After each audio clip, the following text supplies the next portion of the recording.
Hello student, I am Ankita Sahu, your teacher. तो आपका कुखाईचा चल रहा था और देन उसके बाद सेकंड आर्टिस्ट स्टार्ट किया था मैंने लास्ट वीडियो में, जिसका नाम ज़ीहो था। तो ज़ीहो के जो 6 सिद्धांत थे, जिनके बारे में मैंने आपको लास्ट वीडियो में बताया था कि वो 6 सिद्धांत बहुत महत्वपूर्ण हैं और उनका उल्लेख ज़ीहो ने किया हुआ है। तो हम वो 6 सिद्धांत यहाँ पे कवर करेंगे इस वीडियो में। देखते हैं कि वो कौन से सिद्धांत थे जो इनकी कलाएँ इसके इर्द गिर्द घूमती रही। तो इसके पहले मैं आपको जो लास्ट वीडियो भेजी थी वो थोड़ा सा रिमाइंड कराती हूँ, देन हम देखते हैं कि उनके 6 सिद्धांत ज़ीहो के क्या थे। तो आपका कुखाईचा चल रहा था, तो कु ने जो है एक आरंभिक कृति इनकी मिलती है जो कि नानकिंग में मिलती है, और इन्होंने बौद्ध मंदिर हेतु बनाया था आचार्य विमल कीर्ति का चित्र बनाया था। और इनका जो सबसे प्रसिद्ध चित्र माना जाता है वो राजमहल की महिलाओं की शिक्षाप्रद चेतावनी। तो इसमें जो है अलग अलग चित्र बहुत सोच समझकर विचार करके संयोजित किए गए हैं। प्राकृतिक दृश्य करने विस्तार के प्रभाव के साथ साथ विवरण की सूक्ष्मता का भी ध्यान उसने रखा था, और उसके प्रयोग राज महल की महिलाओं वाले चित्र में भी किया था।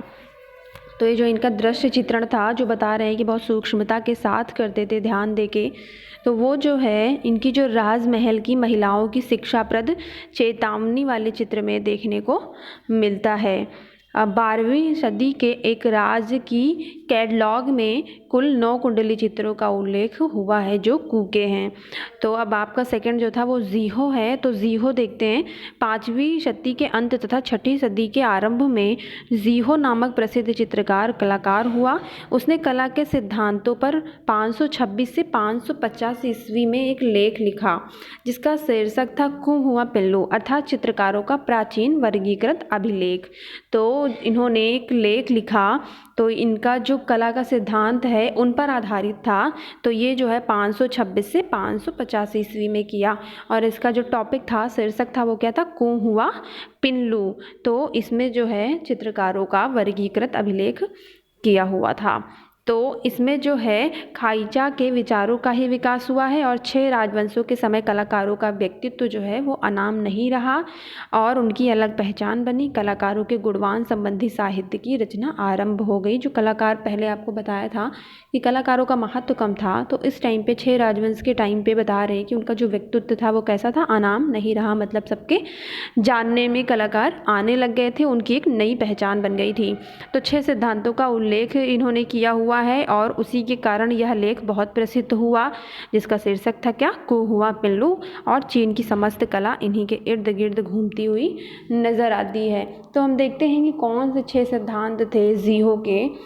तो पहला है आपका ची उन शेंग तो, जीवन प्रवाह। ये आपको भी मैं डिटेल में समझाऊंगी कि क्या है ये सारी चीज़ें, क्या है ये सिद्धांत। और सेकंड है आपका कुफा युंग पी, अस्थि अर्थात तूलिका प्रयोग से ढांचे की रचना। इंग वू जांग जिंग, रूप चित्रण में वस्तु से साम्य, सुई लई फुतजई, रंगों में वस्तु के प्रकार जाति से मेल, चिंगिंग वेंगचा, तत्वों की समुचित योजना तथा स्थान निर्धारण, छुआन मुआई जी, अनुकृति द्वारा प्राचीन आदर्श रूपों की निरंतरता।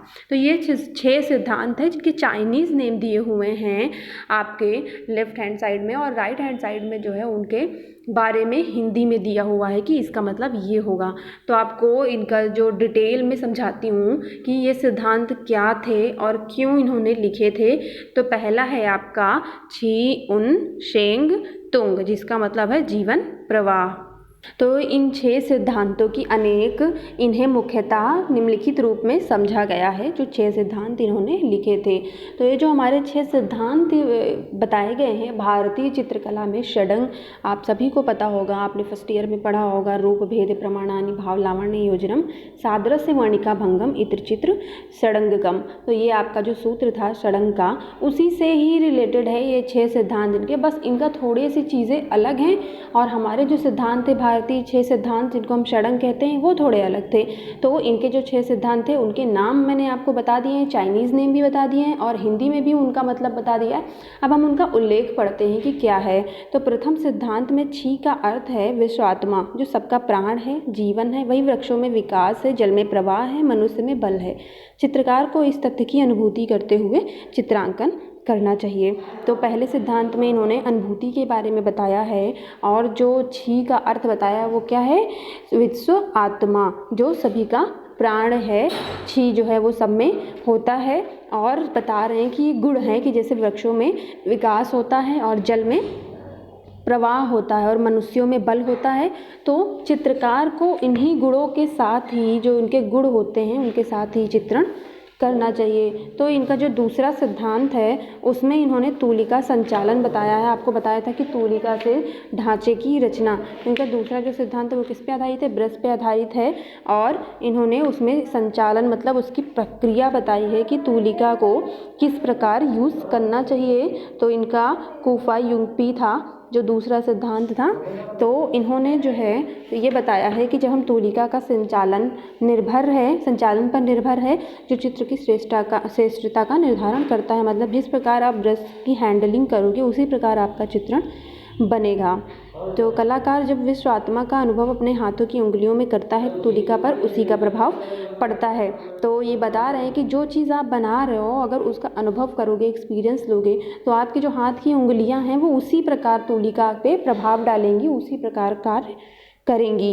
तो एक और यह प्रभाव चित्रकला में देखा जा सकता है और दूसरी ओर सुलिपि में भी देखा जा सकता है।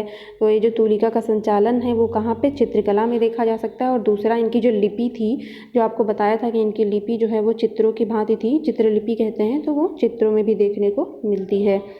तीसरा सिद्धांत रूप साम्य से संबंधित है। रूप केवल बाहरी अनुकृति मात्र नहीं है, उसमें वस्तु का आंतरिक भाव भी छिपा होता है।